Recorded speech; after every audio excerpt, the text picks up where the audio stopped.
नाजरीन, तेलंगाना न्यूज़ की खबरों में आपका खैर मकदम है। आइए देखते हैं चंद तफसीलात। चिंतालमेट में वाक़ बिस्मिल्लाह गारमेंट्स में शॉर्ट सर्किट से लगी आग, 7 से 8 लाख का नुकसान। फायर सर्विस ने 1.5 घंटे में आग पर काबू पा लिया। राजनगर पुलिस ने केस दर्ज करते हुए तहकीकात का आगाज़ कर दिया।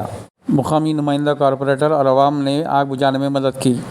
आग की वजह से शदीद नुकसान हुआ और दुकान का सारा सामान जलकर खाकिस्तार हो गया।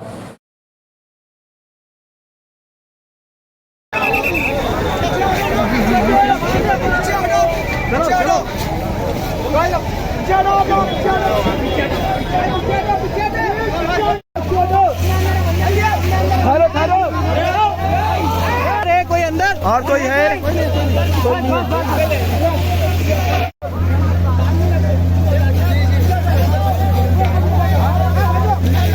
जरा पीछे जाओ भैया, पूरा पीछे जाओ, काम करने दो प्लीज।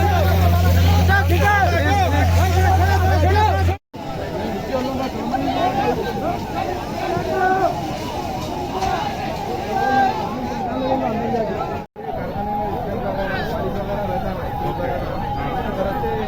ये कारखाना से स्टार्ट हुआ था, पूरा वहाँ लग गया, पूरा फर्नीचर का शोरूम है पूरा नीचे।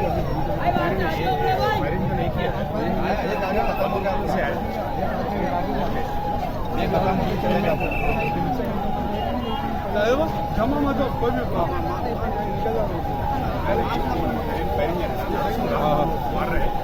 मारे चल रहा है, मगर स्लो आ रहा। पहले का गाड़ी अच्छा था।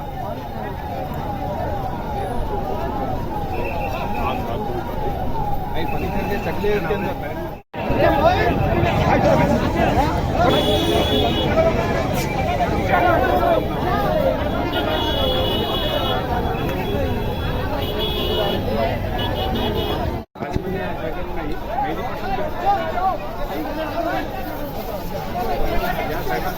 सारी